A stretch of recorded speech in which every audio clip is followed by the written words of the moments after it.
後來，這個導遊的案件繼續炭燒，地方政府危機處理的能力嘛，互摕來互相比較。來看新北市甲台中市處理的時間，新北市長侯友宜離代誌發生的隔天，就佇面冊鋪文對外來說明。啊，台中市長盧秀燕是代誌發生後的第4天，才來接受到訪問說明。另外，新北市主動查驗的數目嘛比台中較濟。昨個會議中，新北市長侯友宜表情真嚴肅，詳細聽衛生局長陳潤秋的報告，因為進前一暝，市府接到業者自主的通報，講伊所賣烤地油、本片皮超過標準。在昨天，我們把這一部分完全釐清。第一個時間也要求我們通路廠商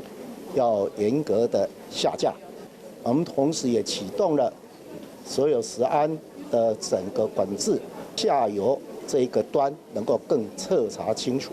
就驚大家別安心，趕緊甲市民講處理的進度。依照侯友宜22暗時佇面冊所寫的，新北衛生局21個暗時接到通報了，過頓間早起就隨主持相關的會議，同時派衛生局去稽查，並且強制停工。同款都是業者通報油品有問題，來看台中市政府的處理方式。6月30日，衛生局接到中聯郵局通報，7月7日，台中市政府會同衛福部食藥署、中央地方做伙聯合稽查車衫，盧秀燕對外說明，經過7天面冊，佫針對相關的代誌寫文章，是講民進黨質疑的問題佇遮。地方政府本來就有這個權限，確保民眾